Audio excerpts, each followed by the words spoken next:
Bonjour Abder, tu m'entends?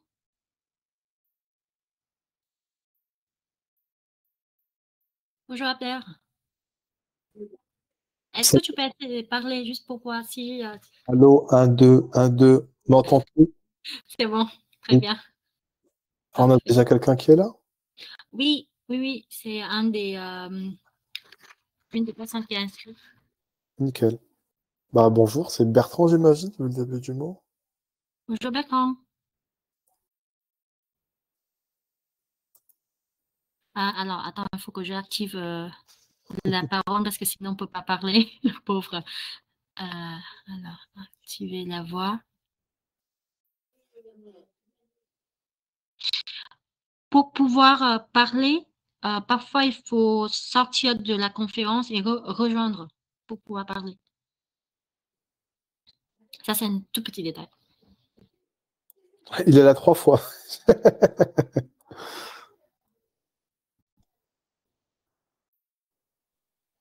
Attends, je vais voir.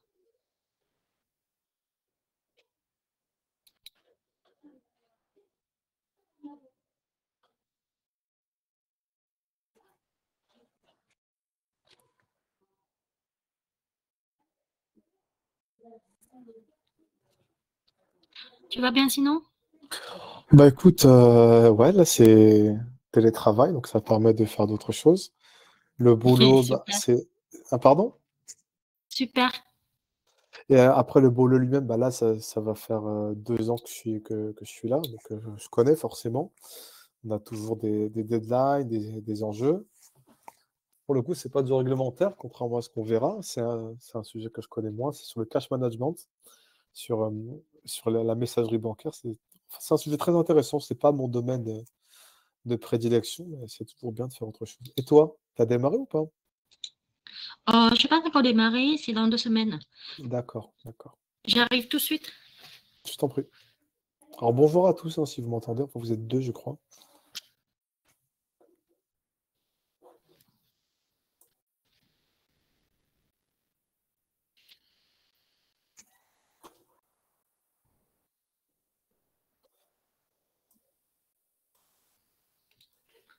Est-ce que tu m'entends? Oui. Ok, très bien. Ok. Alors, du coup, la personne. Cook Anne. Euh, bonjour Cook Anne. Pour pouvoir parler, n'hésitez pas. Est-ce que tu peux parler? Ah, Enchanté. moi ou quelqu'un d'autre? C'est un des participants. Pardon. T'inquiète pas. Allô?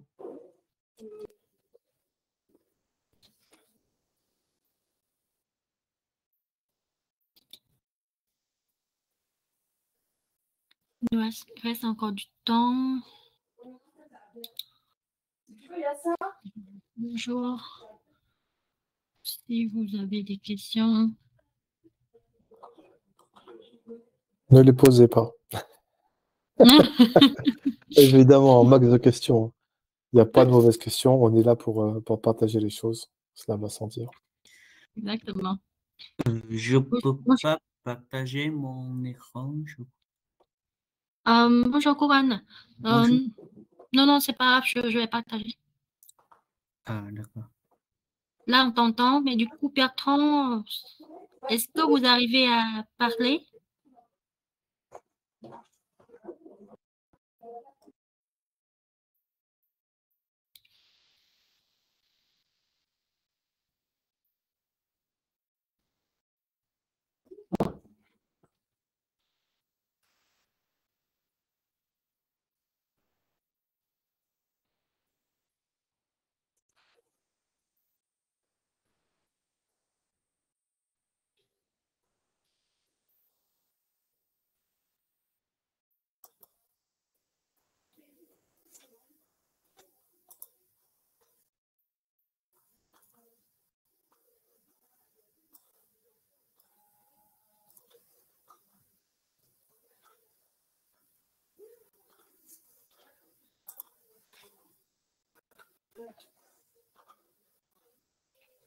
Ah.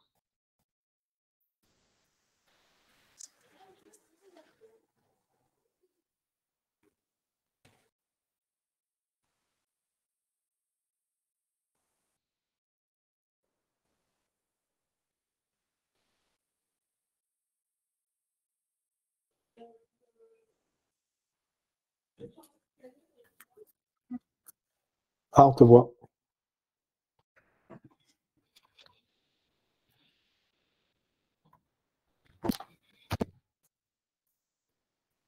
Il nous reste encore 5 minutes.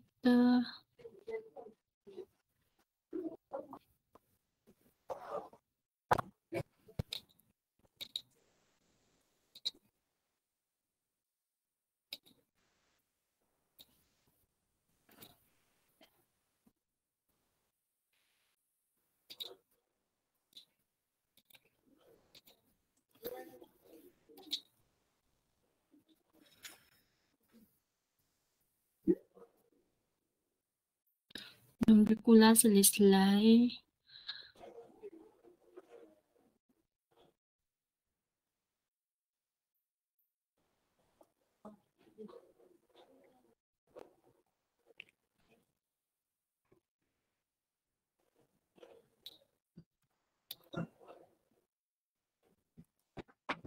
Vous me voyez? Non. Ok.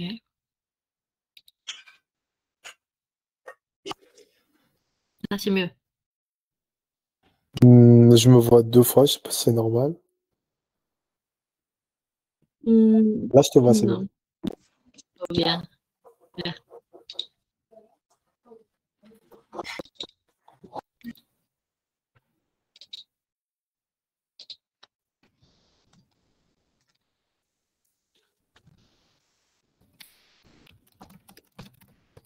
Je suis en train de calculer quelques points techniques. Je t'en prie. Mais du coup, Bertrand, je ne sais pas si vous arrivez à...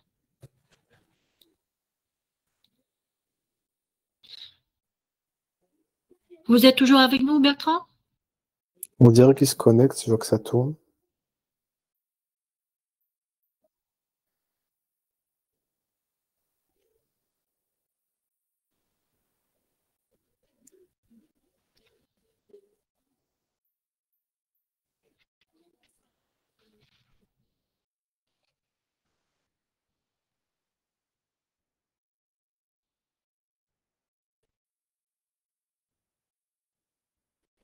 Clairement, c'est une très belle présentation, hein, c'est très joli. Merci. Oui, on aimerait bien faire les trucs professionnels, donc faire des Bah, choses de façon. ça l'est, je confirme, hein, donc c'est super. Oui, merci.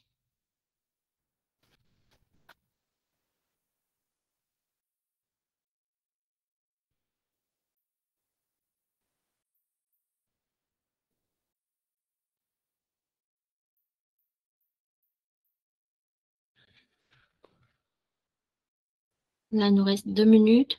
Normalement, à cette heure-là, les gens nous rejoignent un peu avec genre 3 à 5 minutes en retard. C'est pas grave, hein. On adhère. On démarre quand tu veux. Maintenant, dans 5 minutes, j'ai pas de problème. Mhm. De toute façon, c'est enregistré. Donc C'est ceux qui ça, veulent rattraper pourront rattraper. exactement. Et nous, normalement, après l'enregistrement du contenu, on va faire des découpages pour envoyer à des personnes qui s'inscrivent à l'événement. Comme ça, eux, ils pourront regarder de façon plus pratique, quoi. Ah, c'est super. Hmm. Parce que c'est vrai qu'une heure de conférence, c'est long.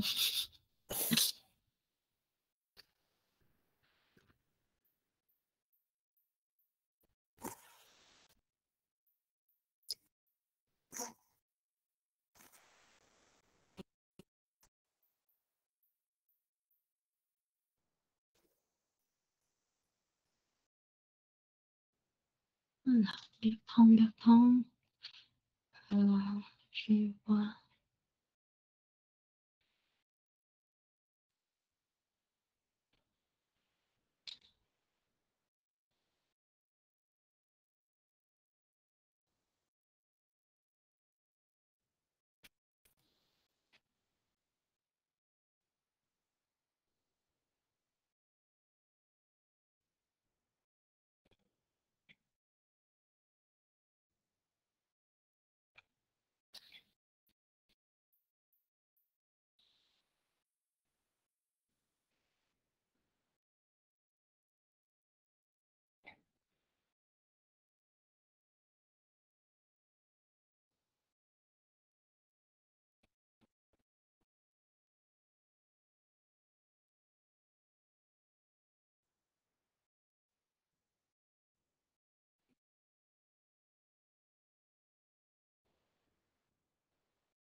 Quelqu'un a levé la main? Pas Bertrand, visiblement. Ah oui, d'accord.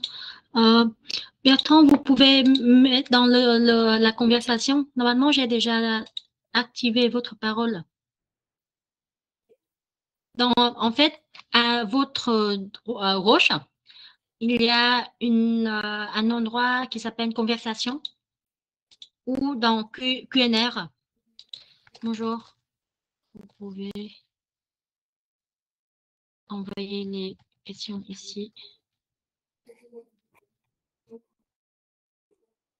Est-ce que vous avez vu l'endroit où on peut trouver le QNR, questions et réponses, Bertrand?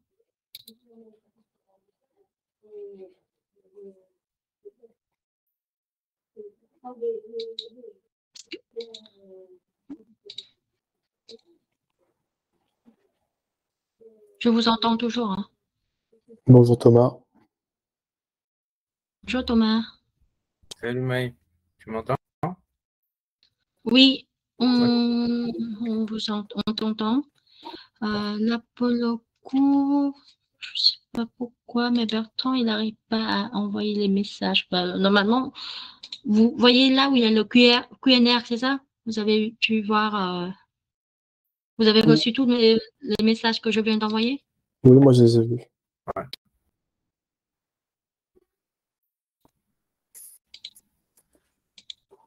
Bon. C'est dommage que Bertrand il pourrait... Attends, je vais l'envoyer un email alors.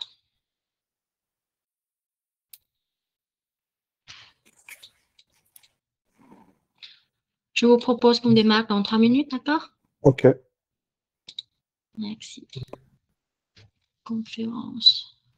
Webinaire. Filmadier.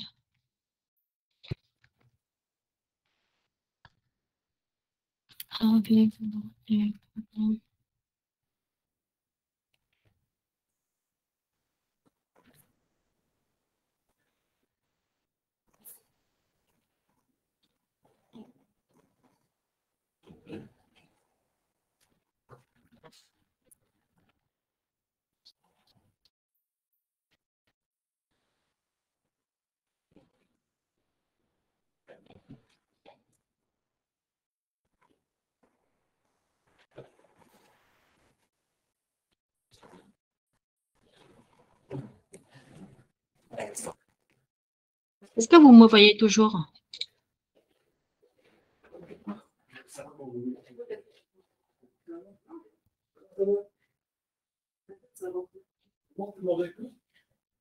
Tu vois, c'est quoi?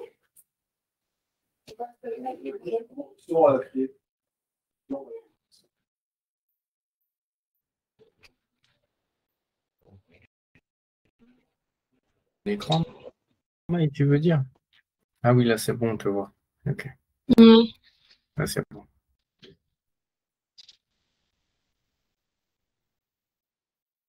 Bon. Il nous reste 1 minute. Bonjour, Quan Nguyen.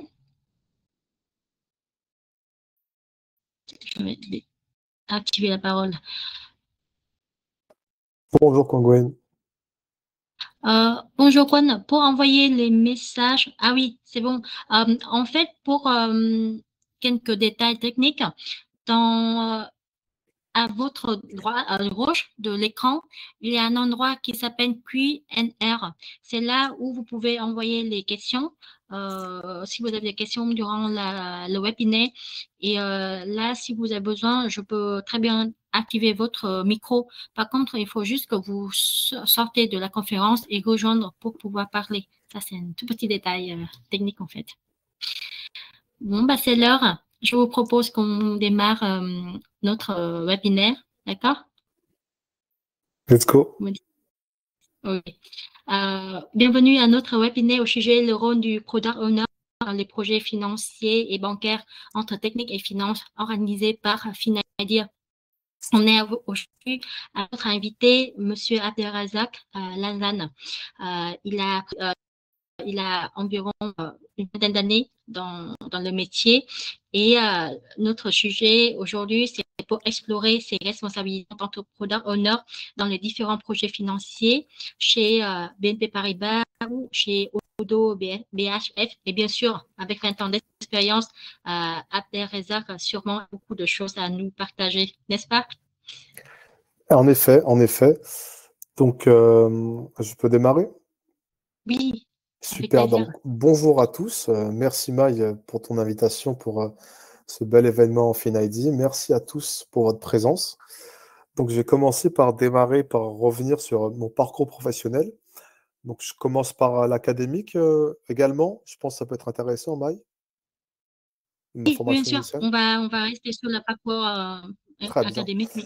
Alors, moi, j'ai 41 ans, donc je travaille depuis presque une vingtaine d'années. J'ai commencé mon parcours dans le supérieur en 2000, c'est-à-dire que, alors, il faut se resituer à l'époque. Facebook, ça n'existait pas, YouTube, ça n'existait pas. Et j'ai fait ce qu'on appelle un DUT. Donc, c'est un diplôme qui n'existe plus parce que suite à la réforme LMD, c'est passé sur 3 ans. Il s'appelle aujourd'hui le BUT. Donc, c'est un diplôme universitaire de technologie qui permet à la fois d'apprendre des choses techniques. Donc, concrètement, c'est la programmation, c'est les bases de données, l'algorithmique, enfin beaucoup de choses, mais qui aussi reçoit beaucoup d'enseignements fondamentaux pour être capable de faire une poursuite d'études. Donc moi, j'avais choisi l'informatique. Pourquoi? Bah, parce qu'à l'époque, c'était très novateur, et ça l'est toujours d'ailleurs.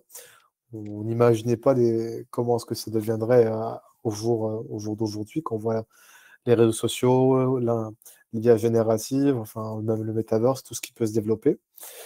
Donc j'ai fait ce premier cycle avec l'envie de continuer en école d'ingénieur. Je ne connaissais pas très bien ce milieu-là. Donc comme ces études-là se sont plutôt bien passées, même très bien passées, j'ai pu enchaîner à l'Université de technologie de Compiègne. Donc c'est pas forcément connu du grand public, mais dans le monde de l'IT, c'est une très très bonne école.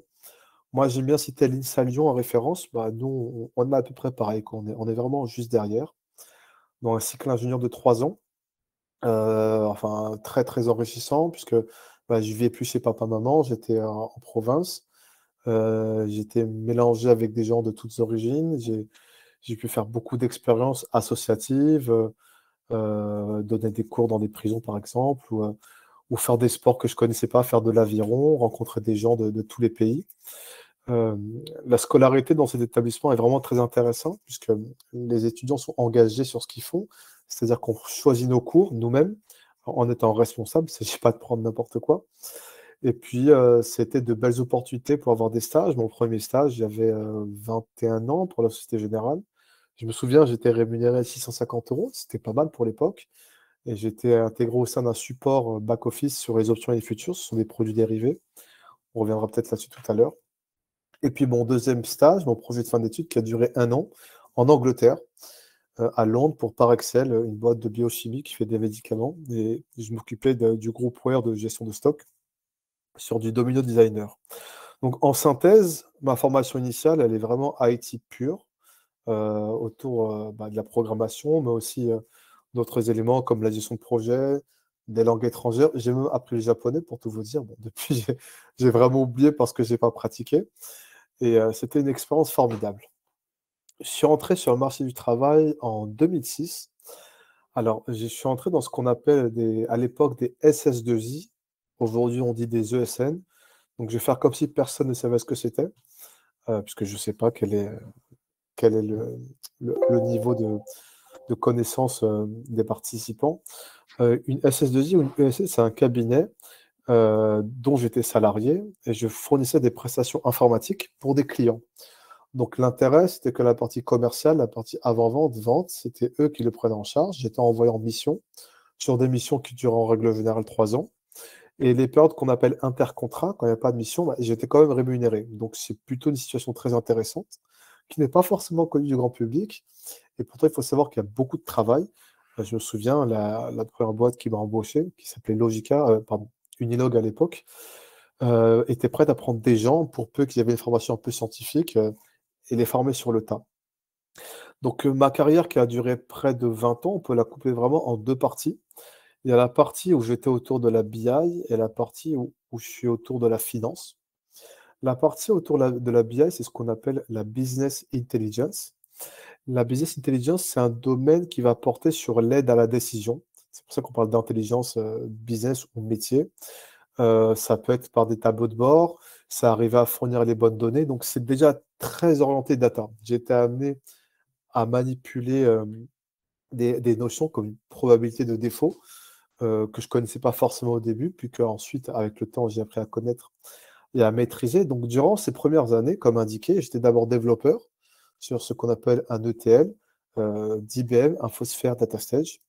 Ensuite, avec quelques années d'expérience, on devient rapidement tech lead où on encadre des juniors, on aide à la formation en interne, on commence un peu de la gestion de projet à un petit niveau, c'est-à-dire on gère une petite backlog de maintenance. Et puis enfin, product manager, donc c'était pour la BNP, c'est le client chez qui j'ai le plus travaillé. J'ai eu 3 missions chez eux. Au total, 8 années, 9 années, je ne sais plus exactement, mais j'ai travaillé quasiment la moitié de ma carrière pour cette banque. Donc, product manager, c'est-à-dire un chef de projet à part entière. Tu as une question, Maï? Non? Non, je Ça te va, dis ça va. que je vois que la plupart de tes expériences, c'est chez BNP Paribas. Donc, a C'est priori, il ça, apprécie bien ton profil. c'est ça. Bah, tant mieux pour tout le monde, j'ai envie de dire. C'est ça. Puis j'apprécie bien le client aussi. Et donc, ma deuxième expérience chez eux, c'était en tant que product manager, sur le même projet que ma première expérience, c'est pour ça qu'ils m'ont rappelé, mais cette fois-ci un chef de projet, 2000 jours hommes, en international, puisque les développeurs étaient à Chennai, en Inde. On avait aussi de la maîtrise d'ouvrage et de la maîtrise d'œuvre en France. Donc, pour rappel, les maîtrises d'œuvre, c'est les programmeurs. Maîtrise d'ouvrage, c'est celui qui fait les spécifications, qui en gros va faire la documentation qui va permettre aux développeurs de travailler. C'est lui qui rédige le besoin. Donc, c'était une période forcément très enrichissante parce que je pense que toute expérience, évidemment, est bonne à prendre. J'ai essayé qu'elle soit linéaire puisque j'ai toujours travaillé pour des banques, à l'exception de Total. C'était pendant la crise des subprimes, donc il y a beaucoup moins de missions. Bah, on prenait un petit peu ce qui se proposait à nous, mais ça m'a quand même permis de suivre une espèce d'ascension. Donc là, on est à peu près à la moitié de ma carrière, on est autour de 2015. Et là, je pense qu'à ce moment-là, je suis entré dans une deuxième partie parce que je me suis mis à mon compte. Donc, en gros, je fais la même activité, sauf que plutôt que d'avoir un employeur, bah, je suis mon propre employeur. Ce qui signifie que les périodes d'intercontrat dont on parlait tout à l'heure, bah, là, forcément, je n'ai pas de rémunération. En revanche, quand j'arrive à trouver une mission, donc ça fait appel à un aspect commercial de ma part, à être capable d'avoir un réseau, de l'entretenir, bah là, forcément, je gagne plus. Pourquoi j'ai pris cette décision? Parce que j'avais peu d'intercontrat. Donc, je m'étais dit que c'était une bonne opportunité. Et puis, à l'époque, et encore aujourd'hui, beaucoup de gens passaient le cap. À partir du moment où je suis devenu indépendant, là, j'ai vraiment changé de mindset, puisque bah, on prend un exemple pour les formations. Souvent, quand on demande une formation à son employeur, bah, il rechigne parce que ça lui coûte de l'argent, il a peur qu'on prenne la formation et qu'on parte. C'est pas toujours simple, il demande quel projet de carrière. Quand on a son compte, qu'on est soi-même la société, bah, en fait, on fait ce qu'on veut, hein, c'est nous qui assumons. Donc à ce moment-là, pour moi, il y avait une bifurcation. Je voulais vraiment me spécialiser, aller plus loin que la BI, et j'hésitais entre deux sujets, soit vraiment me spécialiser en IT. Donc je pensais au big data, c'était vraiment à la mode. L'émergence de l'IA, on ne parlait pas encore d'IA générative comme avec ChatGPT, mais c'était quand même le machine learning, le deep learning, on en parlait déjà, bah, c'était il y a une dizaine d'années finalement. Donc j'avais ça d'une part. Et d'autre part, je me suis dit, approfondir un domaine métier, puisque je connais le delivery, donc les projets IT, comment on fait des projets, j'avais fait de l'avant-vente, j'avais fait du développement, j'avais fait du test. Euh, Comme c'est de la BI, que c'est très orienté métier, je commençais à avoir des notions de maîtrise d'ouvrage, puisque c'est assez inhérent à ce travail. Donc, le premier choix, c'était, on va dire, sur Big Data AI, et le deuxième choix, approfondir un domaine métier. J'ai choisi le deuxième choix. C'est par pure convenance personnelle, hein. D'autres personnes auraient pu prendre le premier. C'est parce que j'ai jamais vraiment été un gros geek, entre guillemets, même si je pense que je comprends l'IT.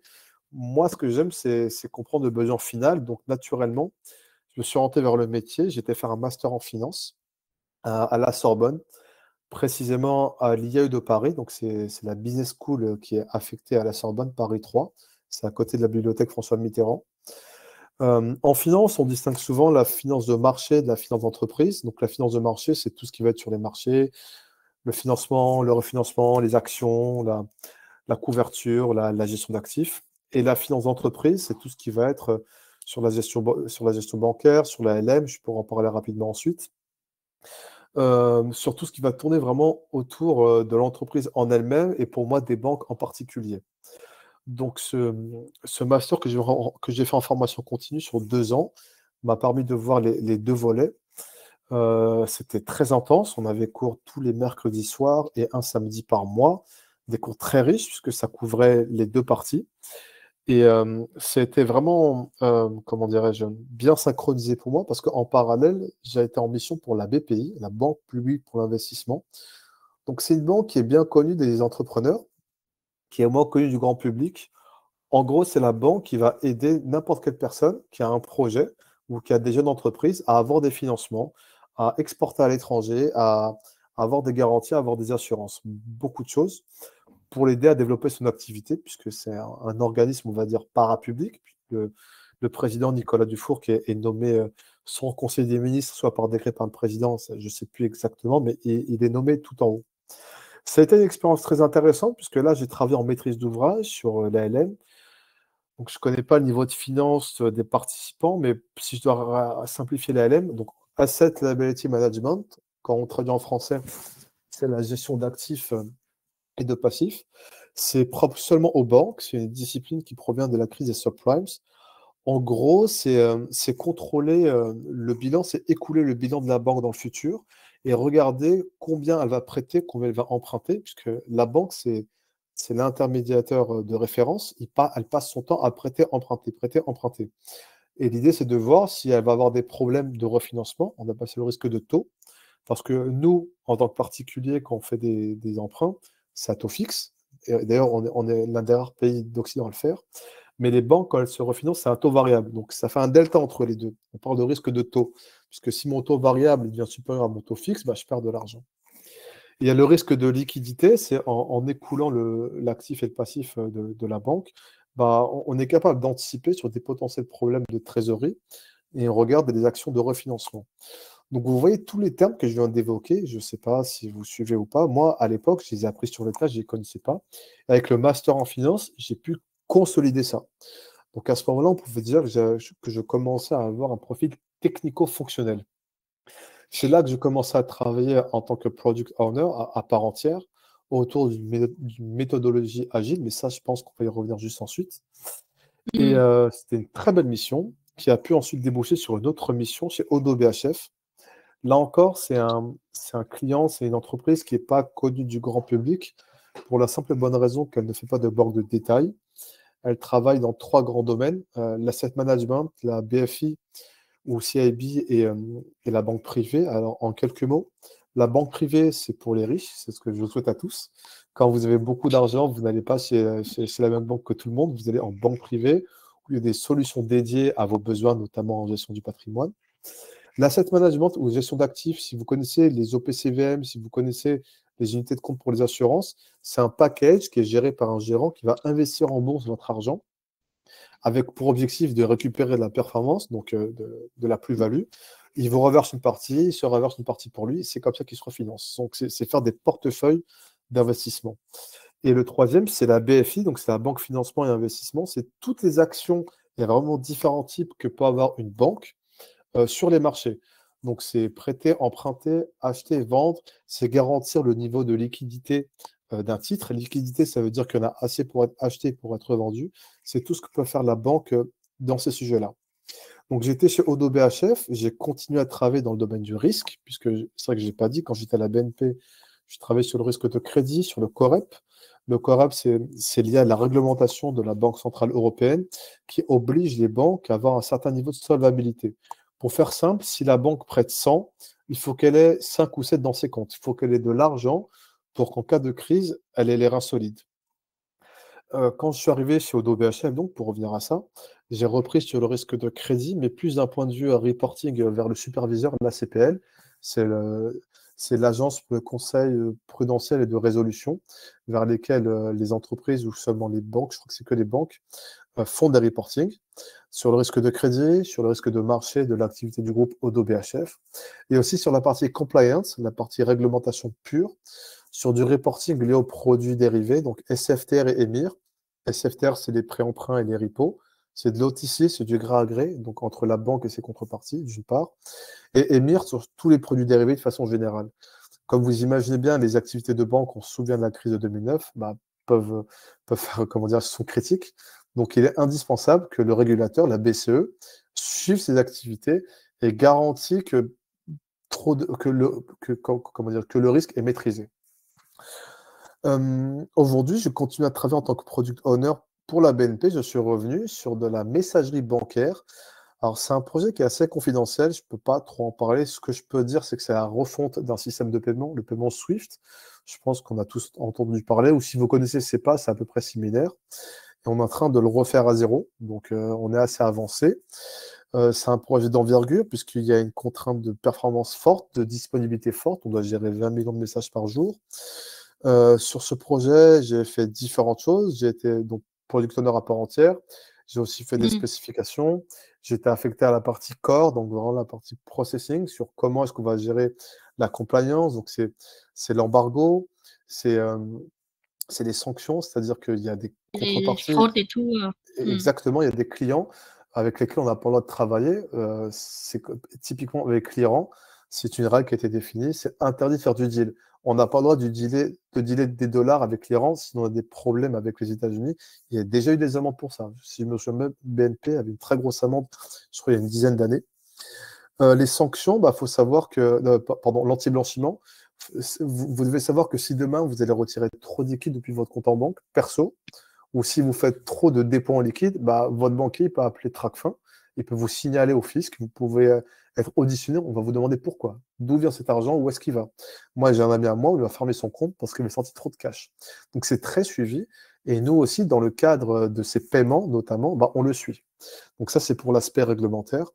J'ai aussi travaillé sur l'aspect UI, User Interface. Donc là, c'est vraiment le produit qu'on est en train de mettre en œuvre, quelle interface graphique on va avoir, comment on fait les menus. Donc là, on est dans l'UX, dans l'expérience utilisateur, on est dans l'ergonomie. Donc c'est des sujets sur lesquels je n'étais pas senior avant d'y aller, que j'avais des notions évidemment que j'ai pu développer. Donc aujourd'hui, je suis product owner à part entière.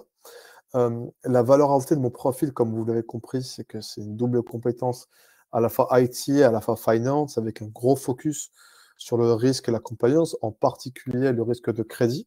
J'aurais aussi pu parler d'IFRS 9, enfin d'IFRS de FINREP, mais bon, on peut peut-être pas parler de tout.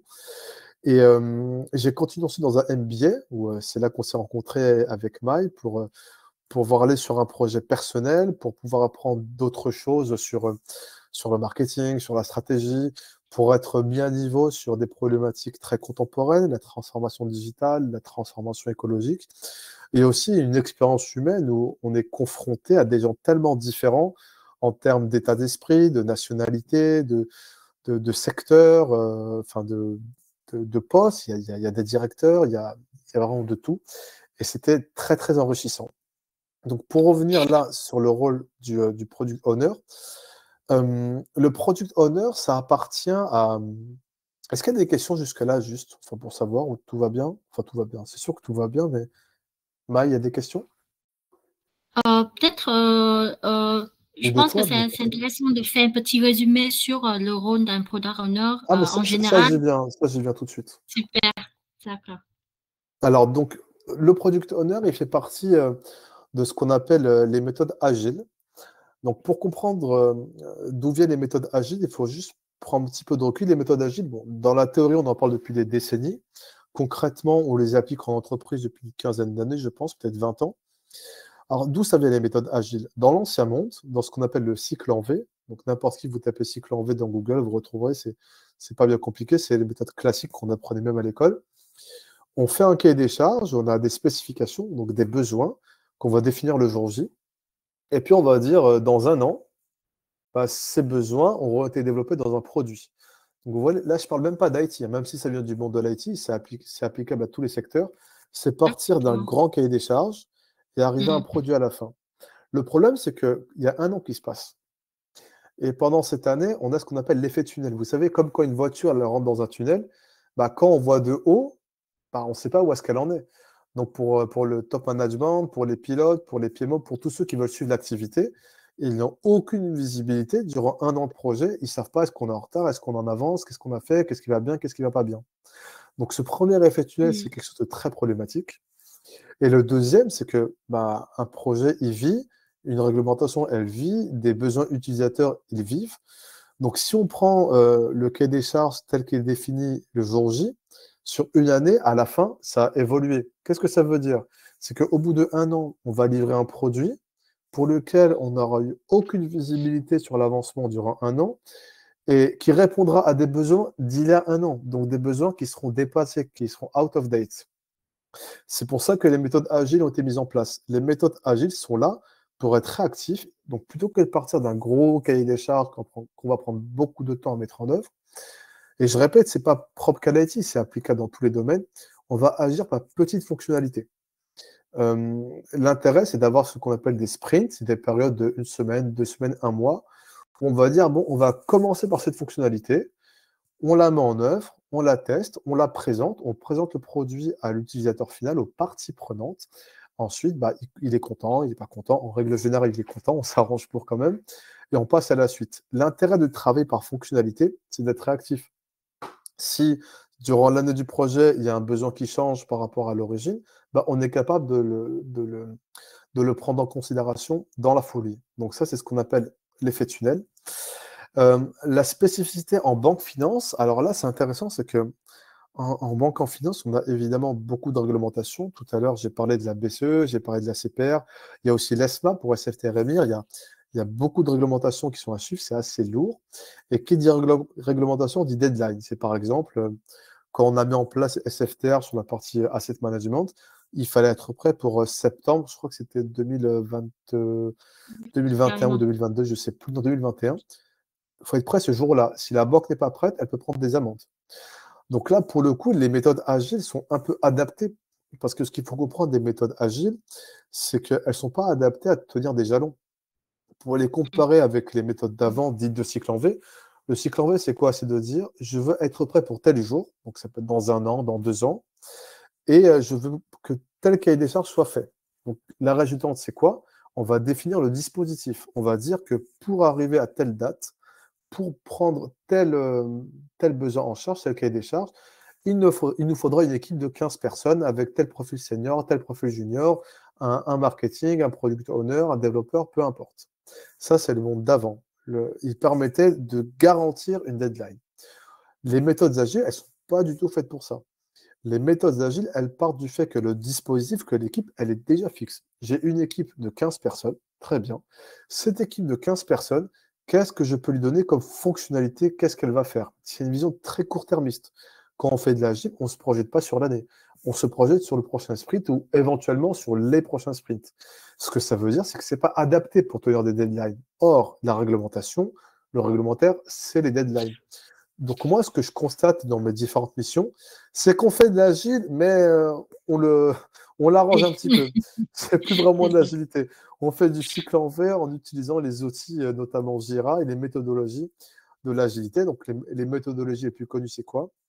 C'est tous les matins un stand-up daily où toute l'équipe se réunit. Alors normalement de visu, maintenant avec le télétravail, surtout qu'on a souvent les développeurs à l'étranger, en Tunisie, au Portugal, en Roumanie, en Inde, on le fait par visio, par Teams ou par Skype. Enfin, par Teams plutôt, Skype c'est fini. Et chacun, pendant 30 secondes ou 10 secondes, il dit qu'est-ce qu'il a fait hier, qu'est-ce qu'il prévoit aujourd'hui, ses points de blocage. Ça permet d'avoir un contact régulier, puisque c'est tous les jours avec l'équipe. Donc, c'est la cérémonie agile la plus connue. Il y a beaucoup de cérémonies agiles. Celles qui sont beaucoup utilisées également, c'est le sprint planning. Comme on disait en agilité, on travaille par fonctionnalité au sein d'un sprint, qui est une période souvent de 2 semaines. Et le sprint planning, c'est le tout début. On va présenter ce qu'il y a à faire, on va le présenter à l'équipe pour qu'ensuite, eux, ils foncent, d'où le nom sprint. Ils ne se posent pas de questions sur les spécifications, sur le besoin. Il est cadré, il est clair, il ne va pas évoluer. Ensuite, à la fin, on a la sprint des reviews où la fonctionnalité est présentée à la partie prenante. Moi, en tant que product owner, je suis là pour représenter les métiers. Je suis là pour prioriser ce qu'on appelle la backlog. La backlog, c'est la liste de fonctionnalités. Moi, comme je suis en contact régulier avec les business, je sais ce qui est important pour eux et je suis capable de les présenter et surtout de les ordonnancer. Parce qu'il y a des contraintes réglementaires, comme on a dit, mais il y a des contraintes d'ordonnancement. Des fois, il y a des fonctionnalités qu'il faut faire avant d'autres pour qu'elle soit viable. Et les développeurs, ils ne s'en rendent pas forcément compte, parce que chacun, il a sa vision. Donc, à la fin, on a ce sprint review où on présente la fonctionnalité. On a également la sprint rétrospective, où on fait un point sur le sprint, on regarde ce qui ne s'est pas bien passé, ce qui peut s'améliorer. Donc, ça, je Donc là, pense que c'est la façon. Pardon? Donc, en gros, excusez-moi, donc en gros, pour résumer, le rôle de product owner appliqué dans les projets banque finance, il faut une certaine adaptation en fonction du cadre réglementaire dans lequel se trouve la banque. Et oui, une autre façon d'être, comment dire, moins agilité, mais plutôt réglementaire. C'est ça? Si j'ai vu. Exactement. Et c'est souvent, il y a souvent des IT qui sont des purs IT, ils n'aiment pas ça. Ils n'aiment Ouais, pas je ça comprends. parce que je vais vous donne un exemple. Normalement, quand on applique une méthode agile, quand on fait des chiffrages ou des devis, c'est pareil, on ne doit pas les exprimer en jour homme, parce que dans le monde commun de l'IT ou même dans tous les mondes, on exprime tout en jour homme. Si on dit c'est 40 jours hommes, c'est 2 personnes qui travaillent un mois, ça veut dire. Là, on les exprime en point de complexité. C'est un terme qui veut un peu rien dire, c'est juste pour donner une estimation de la difficulté. Pourquoi? Si on dit à un développeur, tu as 4 jours pour faire ça, bah, le 4e jour, il ne sera pas content, il sera stressé parce qu'il devra terminer. Si on lui dit c'est 3 points de c'est vraiment ça, mais je ne plaisante pas. Si on dit c'est 3 points de complexité, il est tranquille. Ça ne veut pas dire qu'il va se reposer, parce que un corollaire des méthodes agiles, c'est la responsabilité. En agilité, il n'y a pas de chef de projet. Tout le monde est responsable du projet. Ça aussi, c'est une particularité. Dans l'enseignement Ça, du c'est cycle en intéressant. V, il y a le chef de projet ou le product manager. Donc, il y a un mindset. Et ce mindset-là, souvent, il ne colle pas trop à la banque finance, qui a besoin de choses claires, qui a besoin de visibilité et qui considère souvent le PO, le product owner, comme un chef de projet. La qualité principale que je dirais en termes de soft skills qu'il faut avoir quand on est product owner, c'est la pédagogie. Parce qu'on a différentes parties prenantes, on a des métiers qui veulent tout de suite, on a des métiers qui n'ont pas forcément de visibilité IT, et si on les écoute, on va construire un produit qui sera immaintenable. Donc il faut être capable de leur expliquer qu'on comprend leurs besoins, qu'on le partage, mais qu'il y a aussi des contraintes IT à suivre et que l'IT n'est pas là pour nous pénaliser, il est là pour qu'on travaille plus vite. Côté IT, c'est pareil. Des fois, les IT, ils aiment bien faire de l'IT pour faire de l'IT, un peu comme des artistes, entre guillemets, sans se poser la question du coût. Donc là, il faut qu'on se mette d'accord, il faut qu'on soit capable de faire des solutions qui sont moins chères, qui répondent aux besoins, mais qu'ensuite, on aura du nice to have qui viendra plus tard, qui permettra d'améliorer les choses. Donc, je pense que le product owner, en plus, évidemment, d'avoir une capacité d'écoute, de compréhension du besoin, mais ça, c'est vrai pour tout le monde, finalement, il faut savoir ce qu'on fait. C'est surtout, je dirais, une capacité de pédagogie et puis de reporting, puisque le product owner, il a affaire au Scrum Master, il a affaire au dev, il a affaire aux parties prenantes, et puis aussi le sponsor. C'est le responsable côté business. C'est pas les mêmes niveaux, comment dirais-je, d'information, ils n'ont pas la même vision, donc il faut être capable de s'adapter, en effet. Juste une petite parenthèse pour ceux qui viennent nous joindre un peu plus tard. Vous avez une fonctionnalité à gauche de votre fenêtre Q&R. Donc là, vous pouvez poser les questions durant la conférence et noter au fur et à mesure. D'accord? N'hésitez pas. Hein. On est là pour les questions, donc on va les challenger. Je te laisse la parole. Non, merci beaucoup, Maï. Donc, les compétences indispensables, c'est vrai, la modélisation de données. Donc là, on est vraiment dans le monde IT. Tout est basé sur un modèle. Si le modèle n'est pas bon, après, on aura des problématiques de développement, de tests et surtout de maintenance. Donc, il faut avoir des notions importantes en modélisation de données, savoir qu'on traque la redondance, faire attention à ce que dans les différents systèmes d'un grand SI, on parle tous la même langue. Donc là, c'est un petit peu de l'urbanisme, mais ça, c'est indispensable parce que on parle de data qui a une valeur business, une valeur entre guillemets intellectuelle. Il faut que ce soit pertinent. Il ne faut pas que chacun fasse les choses dans son coin. Si le modèle de données est mauvais, le produit sera mauvais. C'est directement lié. L'appétence, évidemment, le product owner, il est là pour s'intéresser à des choses liées au métier, au business. Si on est product owner sur un sujet, mais qui ne nous plaît pas, qui ne nous intéresse pas, on sera moins performant. Parce que le PO, ce n'est pas un scribe, il n'est pas là juste pour recueillir du besoin, il est là pour le challenger, il est là pour être force de proposition, donc il doit s'intéresser à ce qu'il fait. C'est vraiment fondamental. Et la planification également, donc là, on est un peu lié au monde du cycle en V pour le coup, c'est plus exactement du product ownership. Bah, c'est avoir déjà géré un projet, avoir géré des ressources, savoir se projeter dans le temps, comprendre la différence, comme indiqué, entre un enjeu de délai et de charge, comprendre ce que c'est la logique de quick win, c'est quand on fait quelque chose qui coûte pas cher, mais qui va avoir une vraie valeur pour le client. Finalement, c'est comprendre ce que c'est la valeur. C'est ne pas raisonner en jour homme ou en tiens, lui il m'a mis la pression, c'est comprendre qu'est-ce qui apporte de la valeur à l'utilisateur final, être capable de le prioriser, de le recéter. Recéter, ça veut dire tester et de le présenter in fine.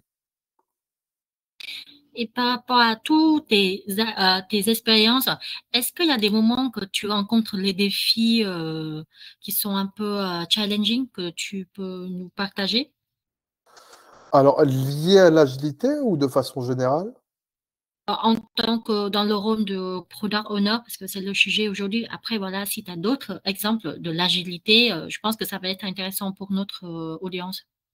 Alors, je me souviens de ma mission précédente chez Odo BHF, on avait un vrai challenge parce que donc dans l'organisation, les parties prenantes, c'est des business et c'est les analystes financiers. Il y a le product owner et il y a la dev team. Ce qui se passait, c'était que la dev team et les métiers se connaissaient très bien et ils avaient tendance à bosser directement entre eux. Donc, comme on dit, à te court-circuiter. Oui. C'est quoi la conséquence? Il faut comprendre. La conséquence, c'est que le métier, il va demander un peu tout et n'importe quoi et même des choses qu'il ne devrait pas demander, et je reviendrai là-dessus juste après. Et le dev, lui, bah, il veut faire le beau, il dit oui à tout. Donc, in fine, le dev, il va proposer des fonctionnalités qui vont coûter très cher, c'est-à-dire qui prennent beaucoup de temps à être prises, qui sont complexes parce qu'il veut se faire plaisir. Et le métier, il va proposer des choses qu'on ne devrait pas accepter. Je vous donne un exemple. Imaginez, vous avez votre logiciel. Dans le logiciel, il y a un annuaire des entreprises. Il y a différentes contreparties avec qui la banque va dealer. Et finalement, au sein de la banque Odo BHF dans sa globalité, bah, tous les back-office ou toutes les équipes ont leur propre annuaire. Si demain, tu prends la contrepartie LVMH, si dans une équipe LVMH s'appelle LVMH, si dans une autre LVMH s'appelle LVMH SA, si dans une autre LVMH s'appelle LVMH SA International, quand tu voudras faire de la consolidation, c'est-à-dire faire une agrégation de tout regrouper, être capable de dire, je voudrais savoir quel est mon encours en termes obligataires sur les emprunts fait avec LVMH. Bah, tu seras incapable parce que l'entreprise n'a pas le même nom chez tout le monde. Et typiquement, c'est ce genre de demande que les métiers pouvaient faire. Par facilité, ils voulaient donner le nom qu'ils voulaient aux contreparties, donc aux entreprises, sans se poser la question de est-ce que je pourrais vivre avec le reste du système d'information. Lui, le dev en face, il ne se pose pas la question. Lui, le dev, il est là pour coder. Il dit, OK, je te le fais. Et puis, je vais ajouter autre chose, je vais faire un système complexe. Résultat, on fait quelque chose qui fonctionnellement ne tient pas la route, parce qu'on ne pourra pas l'intégrer au SI, et qui techniquement est bien trop complexe et qui est trop cher. Ça, c'est un vrai défi. Pour le résoudre, bah, ça se fait avec des one-to-one, pour commencer. C'est donner confiance, parce que le contexte, c'est que moi, je suis arrivé après les autres, qui se connaissaient déjà. Donc, il faisait ça pour aller plus vite. Ce n'était pas de la mauvaise volonté, évidemment, mais ce n'était pas la bonne chose à faire. Donc, c'est être capable de montrer qu'on est là, qu'on a compris les enjeux, rechercher l'appui du sponsor, donc côté dev ou côté business, lui faire comprendre ses enjeux. Donc, comme je disais tout à l'heure, faire preuve de pédagogie. Et ensuite, ça a pu rentrer dans l'ordre. Mais c'était compliqué parce que les gens le faisaient naturellement. Donc, à ce moment-là, on n'aime pas les court-circuiter, c'est pas agréable, mais il faut prendre sur soi, faut pas se fâcher, il faut être diplomate un minimum et surtout montrer la valeur ajoutée qu'on a. Voilà. Il faut toujours raisonner en tant que valeur. Quelle est la valeur ajoutée que j'apporte? Et laissez-moi faire ça, j'ai compris vos éléments, on va les prendre en charge, mais au sein de règles d'urbanisme informatique pour que tout le monde soit content à la fin.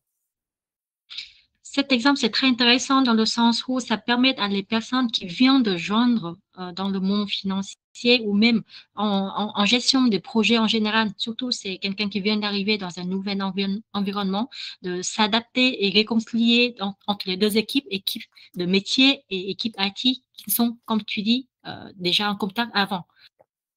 Là, c'est un vrai défi et je te félicite d'avoir relevé ce défi. J'aime Merci. beaucoup cette approche humaine en tant que pédagogique, comme tu dis. Bah, je pense que on y revient aussi, on peut en parler sur les soft skills. Alors ça, c'est vrai de façon générale, c'est pas vrai seulement pour l'IT. Aujourd'hui, on distingue les hard skills des soft skills. Donc, les hard skills, c'est les savoir-faire. Pour un comptable, c'est faire de la consolidation, pardon. pour un responsable, un chef de produit côté marketing, bah, c'est savoir faire un produit, c'est savoir l'évaluer, savoir faire comment on appelle ça? Euh, un prototype, mais c'est pas le terme que je cherchais. Anyway, c'est arriver à faire les bases de son métier. Aujourd'hui, on n'a pas cette problématique. Les compétences, dans le monde occidental de l'OCDE, tout le monde les a. La problématique, c'est ce qu'on appelle le savoir-être. Ça, c'est autre chose. Tu peux être très bon dans ton domaine. Si tu ne sais pas collaborer avec les autres, ça ne sert à rien. Et ça, genre, pareil, je ne connais pas l'expérience et les métiers que font les participants, mais en entreprise, on n'est pas des robots. Tout ne coule pas de Exactement. source. Il y a des gens qui vont vouloir se tirer la couverture, d'autres qui ne vont pas vouloir partager l'information, d'autres qui vont avoir du mal à comprendre qu'il y a différentes façons de voir les choses, qui peuvent se bloquer. Et la partie soft skills, c'est la capacité à coopérer. Ça, c'est fondamental. Comprendre qu'on est ensemble dans le même bateau. C'est la capacité, moi, je dirais même à aller aider l'autre. Moi, c'est quelque chose que je fais naturellement et on y gagne. Quand j'aide quelqu'un sur une problématique que je connais, bah, 2 mois plus tard, c'est lui qui va m'aider. C'est vraiment du win-win. C'est être capable de travailler ensemble, d'être conscient qu'on est dans le même bateau, qu'on n'est pas là pour se tirer dessus, que si le groupe gagne, tout le monde gagne. C'est un mindset à avoir. Euh, Tout le monde n'a pas envie de l'avoir, c'est pour ça que c'est très valorisé à l'heure actuelle. Et puis des fois, ça peut aller plus loin. J'ai une autre expérience où j'avais un client, donc là, je ne peux pas citer l'expérience, mais il était très difficile. Il ne voulait pas travailler avec nous. Il considérait que l'IT, on était là pour l'embêter. Il nous le disait clairement. Il disait, moi, je ne veux pas travailler avec vous. Bah là, il faut savoir prendre sur soi. Il faut faire le dos rond, comme on dit. Il faut être diplomate. Il ne Ouais. faut surtout pas rentrer dans le conflit parce que c'est exactement ce qu'il recherche. Et pareil, avec le temps, quand il voit qu'on est réactif, quand il voit qu'on répond à ses besoins, bah, il commence à mettre de l'eau dans son vin et là, on peut commencer à travailler ensemble. Est-ce qu'on peut revenir un peu sur les compétences techniques essentielles?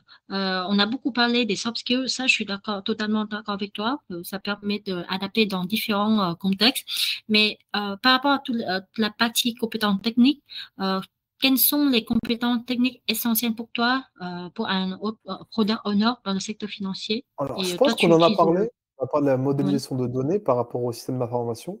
Et j'avais expliqué oui. qu'il ne faut pas qu'il y ait de Ah oui, pardon. redondance. Il faut que le SI soit Oui. vraiment cohérent.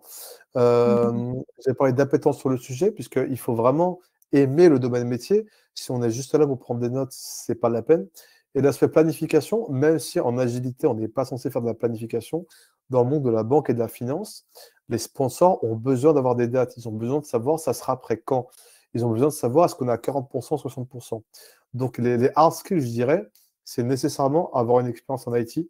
Si on n'a aucune expérience en IT, c'est quasiment impossible si on vient du monde du métier, parce qu'on ne va pas comprendre les devs, on ne va pas comprendre ce qu'ils nous disent. Et les devs, entre guillemets, ils ont besoin d'être entendus, c'est le minimum, comprendre ce qu'ils demandent et être capable de trier ce qui est fondamental. Si on ne le fait pas, on est mort. De ce qui est du nice to have, c'est-à-dire ce qui est entre guillemets facultatif. Donc il y a le côté IT, le côté métier, ça j'en ai parlé à l'instant, être même capable de challenger des besoins. Des fois, le métier, il est dans son monde, l'analyse financière, il a son logiciel, il veut répondre à une problématique précise, mais il ne se rend pas forcément compte. Par exemple, il va dire, moi, par rapport à mes outils, je voudrais avoir le livret A, je voudrais avoir une case où je peux indiquer le taux du livret A. Et comme ça, quand je vais faire mes calculs, mes projections, bah là, je pourrais calculer mes vannes, mes valeurs actualisées nettes, sur la base de ce taux-là. Sauf que la chose dont il ne pense pas, c'est que le taux du livret A, il évolue de façon récurrente. Donc moi, je peux lui dire, plutôt que toi, tu vas le mettre dans le logiciel, on peut mettre en place un traitement qui va le chercher automatiquement. Et puis, les calculs sont faits tout seuls. Donc, c'est là que le product owner, il a de la valeur ajoutée. Comme il a la compétence IT, où il sait qu'on peut aller chercher de la valeur quelque part, comme il a la compétence métier, où il sait que le taux du livret A, il évolue de façon régulière, bah, c'est l'État qui décide, ou c'est Bercy, c'est le ministère de la Finance, il peut proposer quelque chose qui a de la valeur, et là, le métier, il est content. Parce que non seulement on a répondu à son besoin d'avoir le taux de livret A, mais on a été plus loin, on lui proposait une solution automatisée. Là, il est super content. Donc, pour être un bon PO, on parle de la pédagogie, mais nécessairement compétences business, compétences IT. S'il manque l'un des deux, ça va poser problème. Ça, je pense que c'est, comme tu dis, c'est une plus-value pour les PO dans la banque finance, parce que c'est vrai qu'on est là, on peut gérer le projet, mais si on peut proposer des valeurs ajustées au métier, parle le même langage que eux, c'est encore mieux. Bah, c'est pour ça que j'ai fait ce profil. pour vraiment apporter de la valeur. Mais ça, on le verra à la fin sur l'aspect de la valeur, c'est fondamental. Ouais. On n'est pas juste là Super. pour faire ce qui est écrit sur une fiche de poste, on est là pour comprendre les enjeux de nos partenaires, c'est nos partenaires, enfin des parties prenantes, des sponsors, et les aider à les atteindre. Voilà. Ou les dépasser même. Et au final, le travail d'un product owner, c'est un travail plutôt d'équipe aussi. Est-ce que tu peux nous partager un exemple d'un problème complexe que tu as pu surmonter avec une de tes équipes? Alors, ça sera peut-être un peu trop technique pour le coup, parce que c'est sur ma mission actuelle. D'accord. Non, mais je peux en parler. C'est comme tu veux. Si, Ouais, vas-y. je vais pas rentrer trop en Je suis un petit profondeur. curieux, c'est tout. Pardon. Alors, excusez-moi, un problème complexe qu'on a pu avoir, enfin qu'on a toujours, c'est que nous, on met en place une solution qui doit gérer une volumétrie, donc des volumes très importants.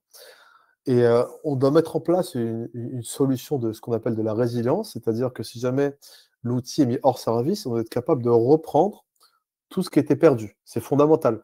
Concrètement, si on ne le fait pas, bah, il y aura un incident, il y aura des paiements BNP qui ne seront pas arrivés, ça sera un scandale sur la place de marché. Donc, il y a un risque opérationnel de réputation très fort. Bah, pour résoudre ce problème, on a pris les meilleurs. On a pris un DBA de référence sur MongoDB. C'est une base de données NoSQL qui est dédiée à la performance. On avait un architecte sur les microservices et sur la modélisation qui nous a permis de trouver les solutions. On a fait des POC, c'est des proof of concept. C'est des prototypes, c'est vérifier que ça marche. On a fait des tests de charge, des tests de performance. Et puis, quand on a réussi à atteindre ce qu'on voulait, on l'a mis en œuvre.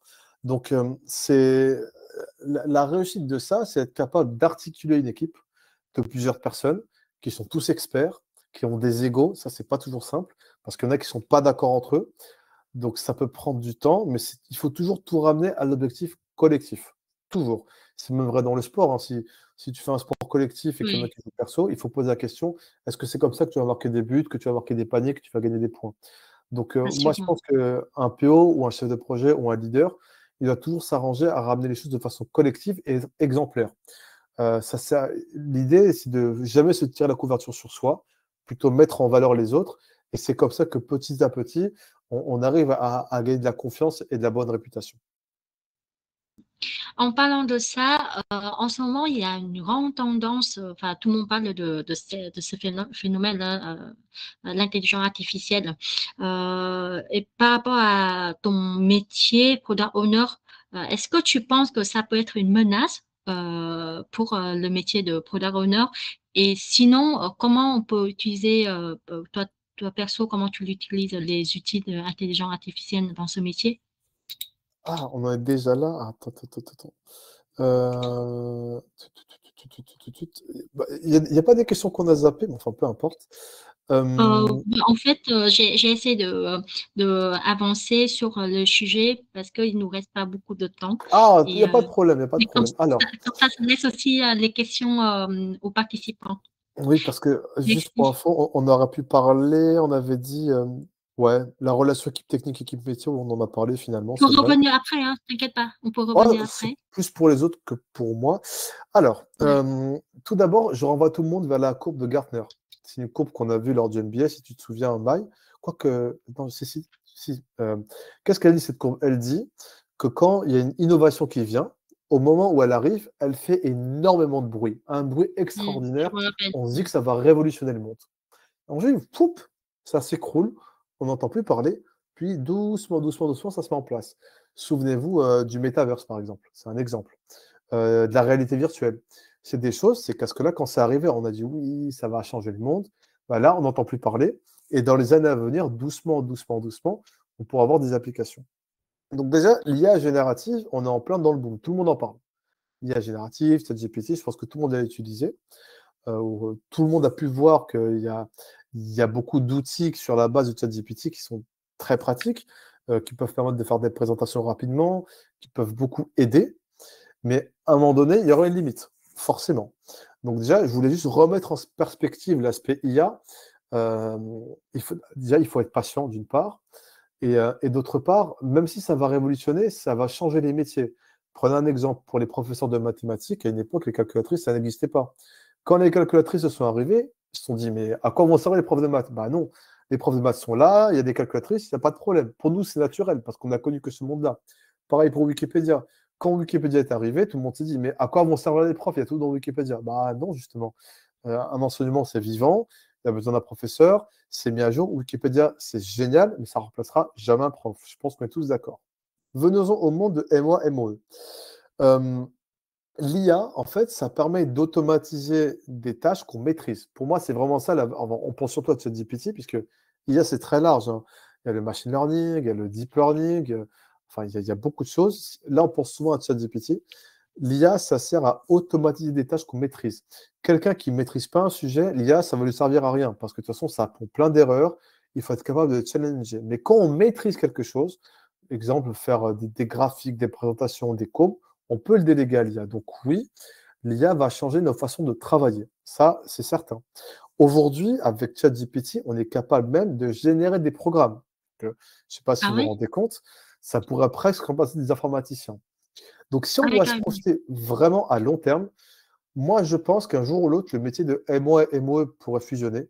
C'est-à-dire qu'on pourra avoir une personne qui maîtrise des enjeux business, donc c'est une maîtrise d'ouvrage, c'est celui qui fait les spécifications, et qui, à l'aide d'un assistant type IA, pourra faire des programmes ou mettre à jour des programmes, parce qu'au bout du compte, il n'aura plus besoin de connaître le programme dans le détail comme les développeurs aujourd'hui, mais il sera assisté d'une intelligence artificielle qui lui permettra de le faire.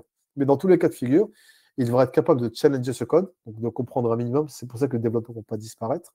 Mais à mon avis, il ne serait pas improbable, c'est ma vision qui est très personnelle, qu'à long terme, je dis bien à long terme, ni à court ni à moyen, mais qu'à long terme, les métiers fusionnent.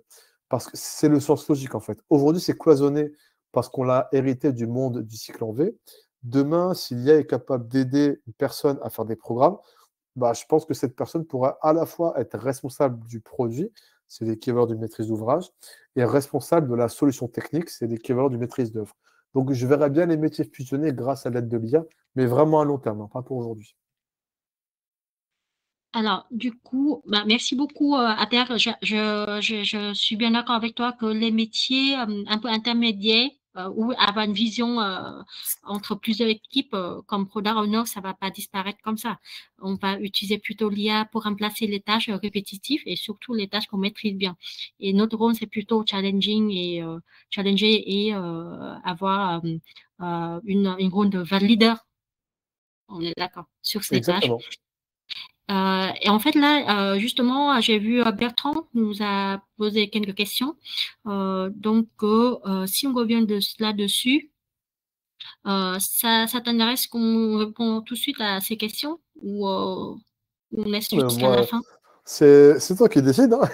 Moi, je suis à ta Ça marche. dispo. Ok. Bah, du coup, comme là, on est dans la partie fiche de métier, je pense que c'est intéressant si on répond tout de suite et puis on continue avec nos Alors, il y a scripts. deux questions, si je ne me trompe pas, c'est cycle en V, méthode agile et l'attitude vis-à-vis des membres, c'est C'est bien ça? ça, exactement. Alors, je vais revenir sur le cycle en V, sur la méthode agile. Bertrand, tu peux peut-être parler pour qu'on ait un échange en live, ça sera peut-être plus simple. Ouais, j'ai déjà activé son micro, hein. Je sais pas pourquoi. Parfois, il faut sortir puis revenir pour pouvoir parler, Bertrand.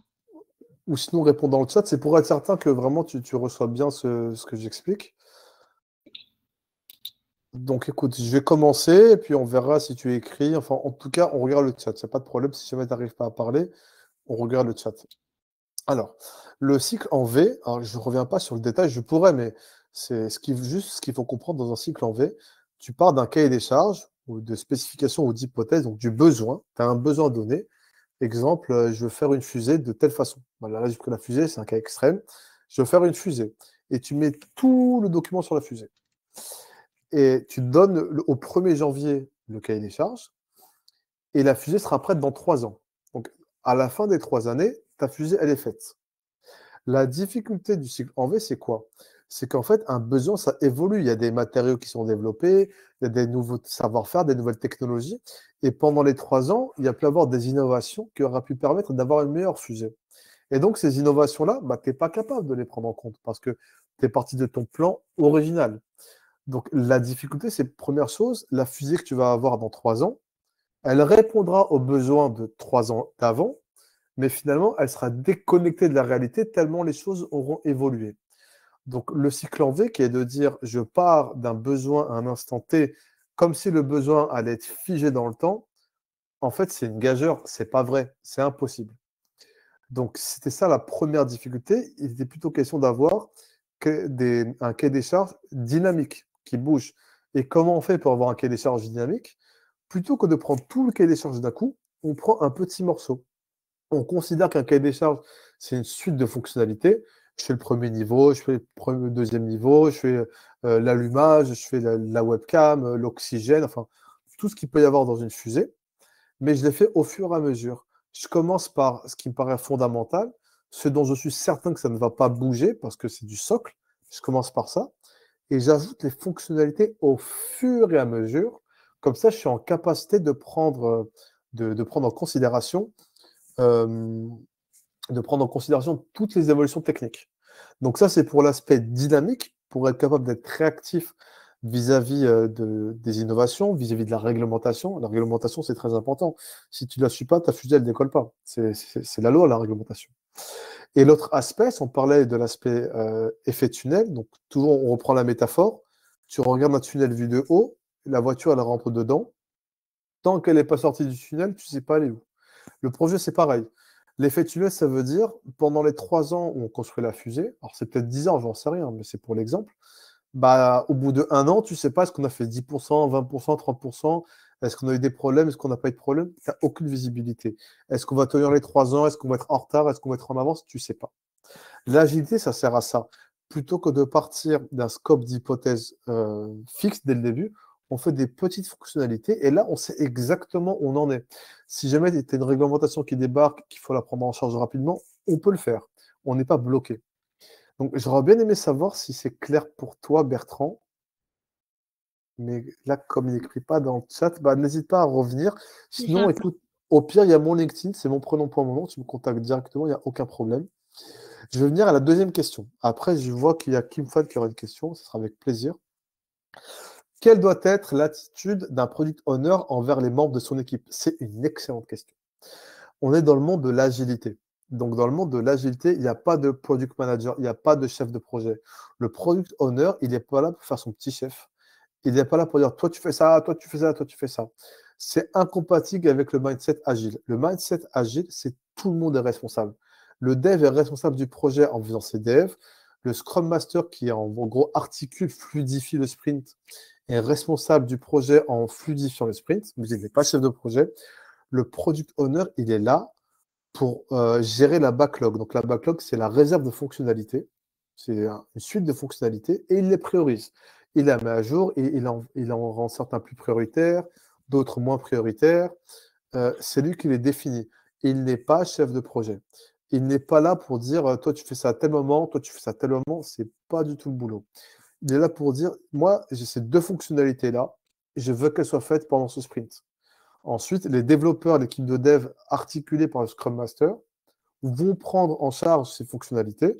Ils pourront évidemment poser des questions au PO, au Product Owner, ou des fois, tu as des business analysts qui s'occupent vraiment que de la partie fonctionnelle, pas de la partie hiérarchisation du besoin, qui vont répondre aux besoins. Et à la fin, le PO, le Product Owner, il va les valider. Donc vraiment, c'est une grosse différence avec le monde d'avant, le monde du cycle en V. C'est pas un chef de projet. Il n'est pas là pour les contrôler. Un corollaire de l'agilité, il faut comprendre, c'est la confiance. On a confiance dans les gens. C'est pour ça que ce n'est pas toujours facile à faire, surtout avec des juniors, parce que les juniors, il faut qu'ils aient beaucoup de liberté, alors qu'ils sont peut-être à un âge où ils ont besoin de cadrage. Donc, je ne sais pas, Bertrand, si tu as accès, mais Kim, tu peux peut-être poser ta question. Vas-y, n'hésite pas. Prends la parole si tu veux. Alors, justement, sur la partie de Kim Fan, je pense que c'est intéressant si on continue justement la suite parce que c'est lié à la partie d'un parcours de reconversion professionnelle. Très bien. Si vous êtes d'accord, parce que là, Kim, elle a mis sa question et on va commencer, puis on reviendra sur cette question. Ça tombe très bien. Nickel. Ça vous convient? Très bien. Donc là, si j'ai bien résumé ton parcours, Abderrazak, tu as fait une reconversion entre guillemets, entre un profil ingénieur informatique pure à un profil plutôt product owner dans le secteur bancaire.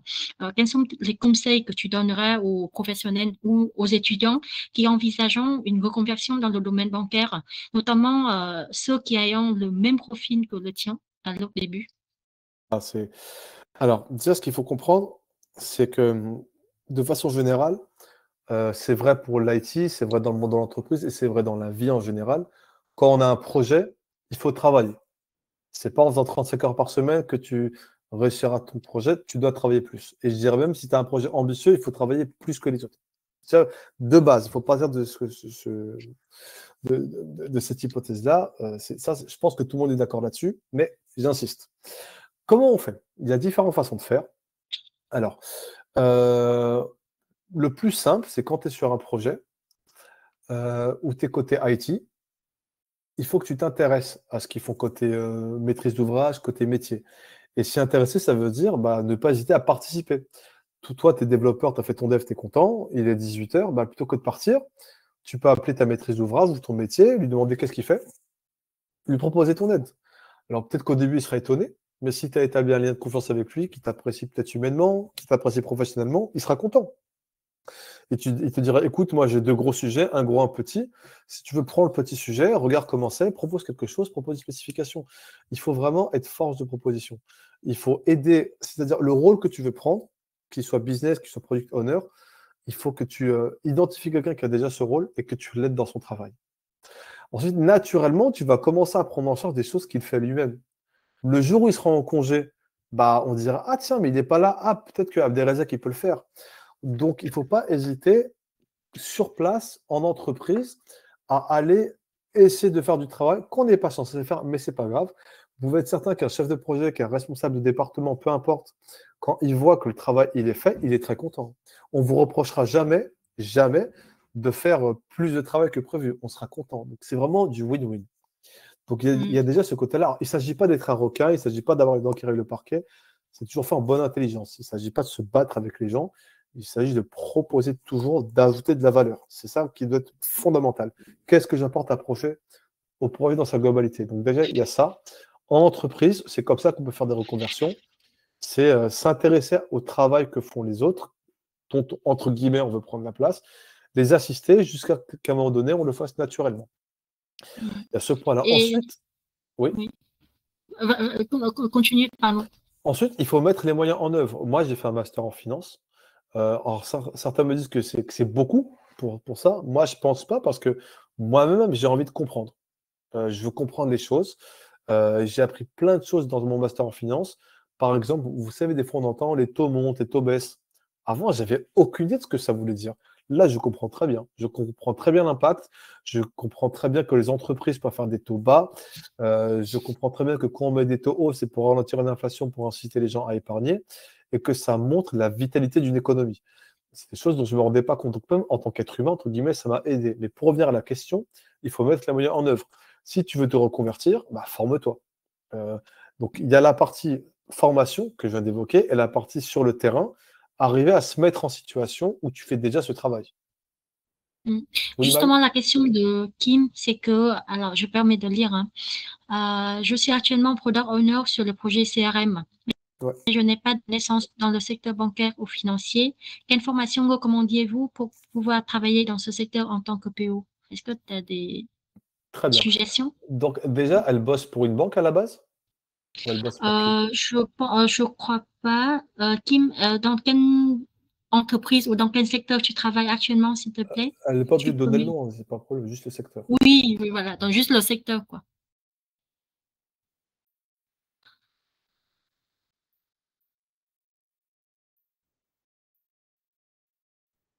Direct avec elle, c'est ça? Parce que moi, je ne vois pas.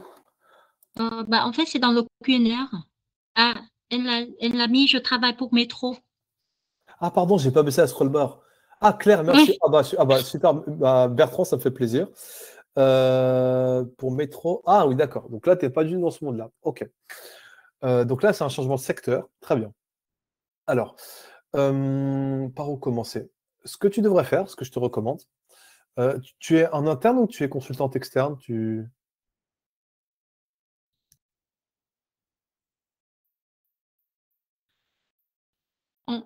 Pour le coup, ça En n'a pas changé ma attendant, réponse, mais je peux expliquer oui. quand même. Il faut se projeter. Donc, comme j'expliquais au début, il y a les ESN, les SS2I ou les cabinets de conseil. Ce sont des cabinets où tu n'es pas embauché directement par un client interne. Ah, tu es interne, d'accord. Donc, moi, là, je suis externe pour la BNP, par exemple. Maï, elle sera interne pour la CACIB, si je ne me trompe pas, ou pour le Crédit Agricole. Moi, ce que je te recommande, bah, c'est toujours pareil. Il faut être force de proposition. C'est identifier des cabinets, déjà identifier le domaine que tu veux. Parce que dans le domaine banquier, financier, il y a beaucoup de choses. Tu as la finance d'entreprise, tu as la finance de marché, j'en parlais tout à l'heure, l'asset management, la gestion d'actifs. Toi, qu'est-ce qui te plaît? Ou est-ce qu'aucun domaine te plaît, c'est juste tu veux bosser en banque? D'abord, tu fasses un travail sur tous les domaines qui existent dans la banque et la finance, lequel t'intéresse. C'est la première chose. Deuxième chose, moi, ce que je recommande, c'est de solliciter directement des cabinets, de dire voilà, moi, voici mon profil, voici mon diplôme, voici mon expérience. Moi, je suis intéressé à bosser chez vous. Dites-moi comment est-ce qu'on peut faire. Et là, il faut être entre guillemets prêt à tout, c'est-à-dire tu peux leur demander directement les formations qu'il y a à suivre. Moi, je te recommanderais celle que j'ai faite moi, le master en finance à l'IAE Paris, plutôt même mieux que celui du CNAM, mais je pourrais y revenir ensuite. Mais n'hésite pas à dire, écoutez, moi, je suis prêt à prendre un salaire en dessous du marché. Je peux comprendre que c'est chiant, mais au moins, tu auras l'opportunité de monter en compétence. Et puis, quand les gens voient que tu es motivé comme ça, ils ont envie de t'aider. Tu peux essayer un cabinet, ça ne marche pas, deux cabinets, ça ne marche pas, le troisième, ça marchera. Donc, solliciter directement les cabinets, voir avec eux, avec la RH par exemple, ou idéalement un commercial ou la RH, comment faire pour qu'ils puissent t'embaucher et voir avec eux et mettre ça en œuvre. En gros, ce que je dis, c'est aller voir directement vers la cible, vers les décideurs. Et les cabinets, c'est très bien parce que c'est compliqué d'adresser les décideurs des clients finaux directement. Les cabinets, au contraire, c'est beaucoup plus facile. Et crois-moi que quand ils voient des gens motivés, ils sont contents. Il ne faut pas avoir peur. Ils sont contents. Imagine-toi, demain, quelqu'un t'appelle pour travailler pour toi et il te dit qu'est-ce que je dois faire, je suis prêt à ce que tu me payes moins, bah, tu seras content. Tu dis lui, il en veut. Donc, ce que je dirais, c'est d'abord que tu identifies ce que tu veux. Ça, c'est important parce que la finance, la banque, Mm. c'est large. C'est Et que immense. tu te rapproches des cabinets pour voir ce qui les intéresse. Maintenant, si tu veux une formation directe, moi, j'en vois deux. Moi, j'ai suivi le master en finance à l'IAE Paris-Sorbonne, qui est fantastique. Il est fantastique parce que je disais, tu es à la fois sur la finance d'entreprise et la finance de marché. Et on ne rentre pas dans le détail, c'est-à-dire typiquement la finance quantitative, donc c'est les mathématiques financières. On en a fait, mais on n'en a pas fait d'état. Et le fait de ne pas rentrer en profondeur dans le sujet, on n'est pas là pour être des purs opérationnels, ça nous permet de comprendre les enjeux. Moi, si demain je dois travailler sur du private equity, typiquement, moi je ne serais pas, enfin, du moins pas aujourd'hui ni demain, mais peut-être après-demain, moi je ne pourrais pas travailler directement en tant que gestionnaire. Par contre, si je dois travailler en tant que PO, je comprends tout de suite leur enjeu. Je sais comment ça marche, je sais qu'ils sont là pour entrer dans une entreprise, qu'ils sont là pour la faire grossir et pour la vendre. Ça, j'en suis parfaitement conscient.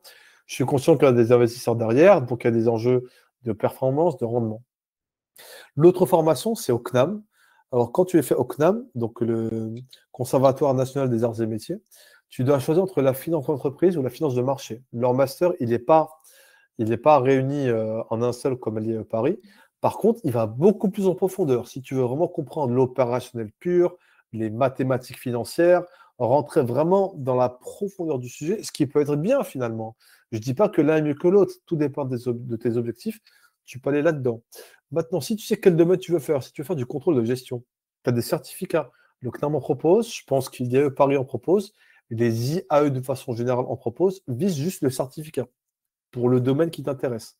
Pour rappel, les IAE, ce sont des business schools. Donc, il y a l'IAE Paris que j'ai fait, il y en a plusieurs en France. C'est, on va dire, comme des business schools rattachés à des universités. Donc, ça reste du domaine public. Est-ce que j'ai répondu à ta question ou est-ce que tu as d'autres questions sur le sujet, Kim Fan?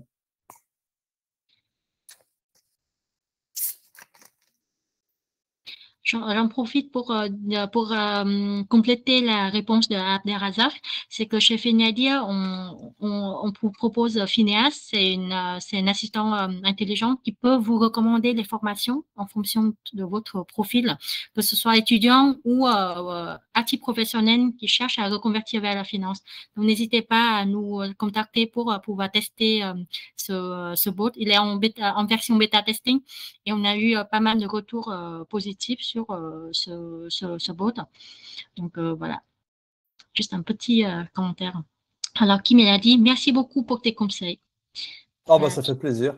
Donc comme je Merci. disais tout à l'heure, vous avez mon nom, mon prénom, donc vous avez mon LinkedIn. Sollicitez-moi directement, il n'y a aucun problème, c'est avec plaisir. Voilà. Bombarder ta boîte aux lettres. Mais, j'ai beaucoup apprécié et j'espère que les retours très riches en connaissances et de partage de Abderrazak vous a donné des idées. Donc, n'hésitez pas si vous avez d'autres questions. Là, il nous reste encore 20 minutes. Je vous propose qu'on aille à la partie exclusive de Finalia. C'est notre tradition. Qu'on a bien apprécié votre présence, les participants jusqu'à maintenant. Donc la partie, c'est une partie sur les conseils exclusifs chez Finalia. Donc maintenant, s'il y a un dernier conseil que tu souhaites à nous partager Ah avant de oui, conclure. j'en ai même plusieurs, mais je ferai vite, t'inquiète pas mal, mais tu devrais être contente si je prends du temps, je pense, ça fait plus de contenu. Comme ça te fera encore plus de vidéos à découper et tout le monde y gagne. C'est Alors, vraiment généreux. Merci beaucoup. alors, déjà, un conseil vraiment très important, notamment à Kim Fan. Et de toute façon, je l'avais dit plus ou moins, ne visez pas le salaire. Moi, j'adore parler aux jeunes, enfin, j'adore parler à tout le monde de toute façon, mais en particulier les jeunes, parce qu'ils ont plein de questions. Et je fais tout pour leur répondre, je fais tout pour les aider, notamment ceux qui sont en apprentissage, d'école d'ingé ou autre. Et je vois, c'est même un peu flippant, je trouve, c'est que le salaire revient toujours. Il dit, moi, mes copains d'école, là, ils sont à 45K, moi, je vais être à 45K. Et puis quand j'aurai 30 ans, je vais être à 90K. Et puis c'est comme ça.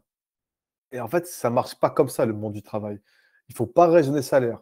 Je vais vous prendre un contre-exemple. Si demain, tu trouves un boulot qui paye super cher, 20% de plus que le marché, mais que ce boulot, tu peux le faire que pour cette entreprise, parce que tu utilises que le logiciel de cette entreprise et que tu es coincé. Ce qui va se passer, au bout de 5 ans, 6 ans, si toi, tu veux changer d'air, ou si tu te fais virer malheureusement parce qu'il y a des restrictions budgétaires, quand tu vas retourner sur le marché du travail, ce que tu auras appris à faire, ça ne servira à rien, parce que ça sert que à cette boîte. Ça, c'est quand tu raisonnes que argent. C'est pas bien du tout. Il faut raisonner valeur, parce que comprenez que l'argent, il suit la valeur. C'est prendre de la valeur. C'est, comment dirais-je, qu'est-ce que j'apporte? Et pas ce que j'apporte à mon employeur, qu'est-ce que j'apporte à l'utilisateur final? Moi, je En travaille dans valeur. une DSI, dans un département informatique, mais en fait, moi, ce que je fais in fine, c'est que je vends des crédits. Évidemment, moi, je ne vends pas des crédits directement, mais mon activité IT, elle est support d'une activité de la banque qui permet de vendre des crédits. Donc, toujours se poser la question, quelle est la valeur que j'apporte au business? Faire comme si tu faisais un entretien avec le PDG de la boîte qui te dit, moi, je te paye ce que tu veux, mais c'est par rapport à la valeur que tu apportes. Plus tu apportes de la valeur, plus je te paierai. Donc, le premier conseil que je dis, ne vous regardez pas le salaire, regardez la valeur. Qu'est-ce que vous apportez? C'est fondamental. Autre conseil que je dirais, alors je l'ai dit tout à l'heure, si vous voulez évoluer, c'est pas en faisant vos horaires de travail, il faut travailler plus. Et si vous voulez beaucoup évoluer, il faut travailler plus que les autres. Il n'y a pas de secret, hein. Tous ceux qui ont réussi, tous ceux qui ont eu des projets, ils ont bossé plus que les autres. Donc normalement, vous êtes motivé, vu que là, vous êtes connecté au webinaire. Ça peut paraître bidon, mais c'est important de le dire. Autre chose, et il ne faut pas que ça paraisse contradictoire, il ne faut pas que le travail, ce soit la seule chose dans votre vie. C'est mauvais. C'est mauvais pour votre santé mentale. C'est un sujet d'actualité, la santé mentale. C'est indispensable d'avoir autre chose, que ce soit un sport, une activité associative, une activité artistique, un échappatoire, quelque chose dans le temps, dans lequel vous avez confiance et qui vous permet de respirer, de vous recharger en termes d'énergie. C'est très important. Donc oui, bossez beaucoup, oui, évidemment, mais votre vie, ce n'est pas le travail. Le travail, Il c'est faut une partie vivre aussi. importante de la vie. Il faut profiter. Moi, j'en connais C'est qui font ça. que de bosser. Ils font rien à côté. Bah, ok, à la fin, tu auras de l'argent, tu auras un poste, mais c'est quoi ta vie? Donc, c'est important. Et même, dites-vous, même si vous êtes à fond dans le travail, dites-vous, c'est votre vie interne qui vous apportera de la stabilité par le mariage, les enfants, les voyages, le sport, l'associatif. Ça vous fera de vous un meilleur travailleur parce que vous serez, entre guillemets, une meilleure personne, vous aurez évolué. Donc, ne sous-estimez pas l'extra-professionnel, c'est fondamental. Il faut toujours avoir notre activité à côté. Si vous faites que le travail, pour moi, c'est pas bon.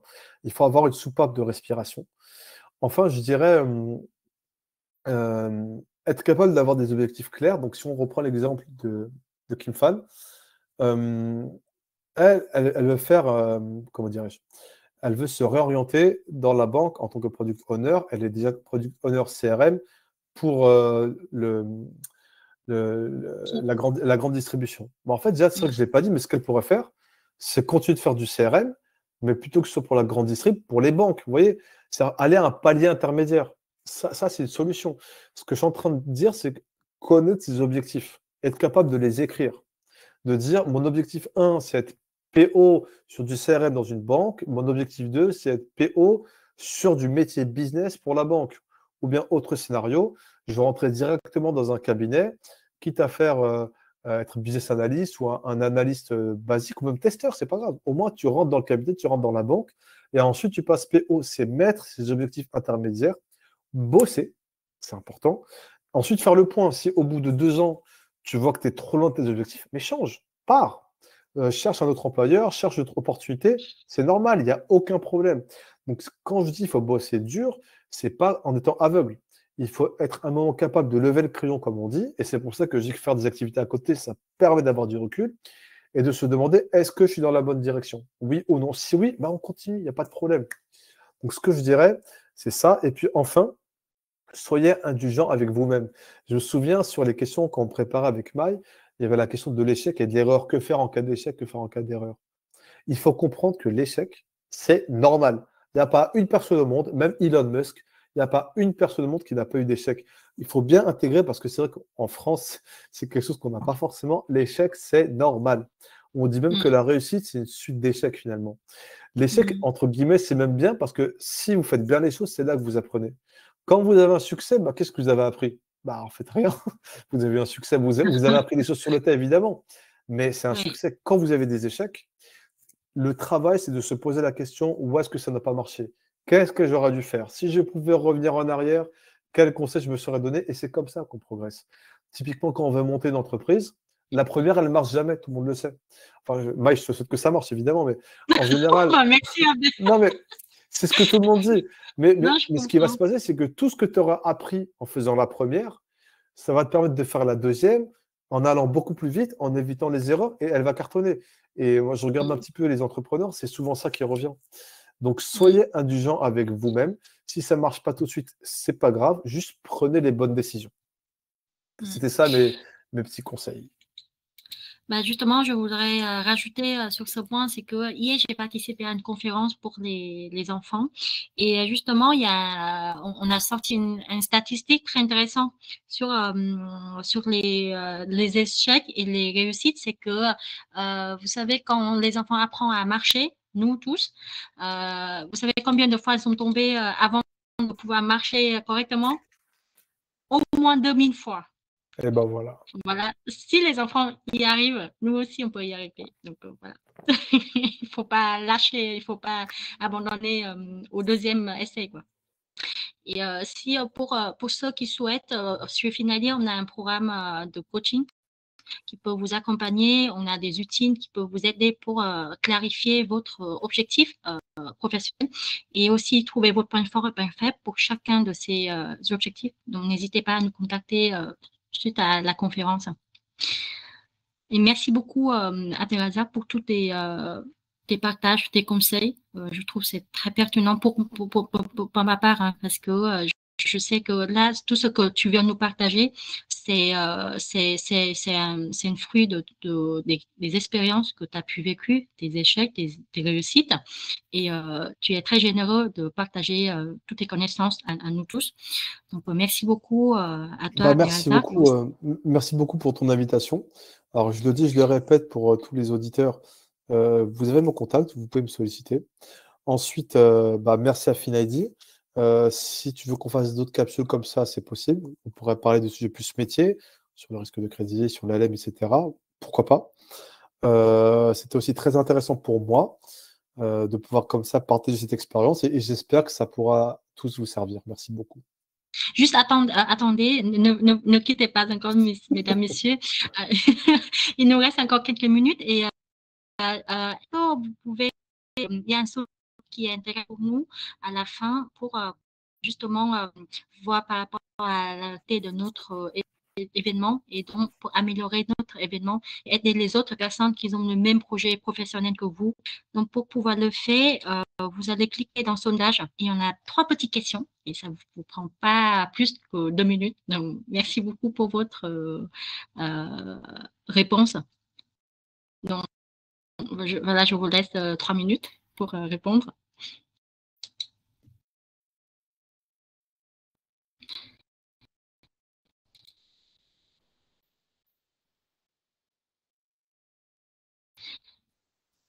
Quand c'est OK.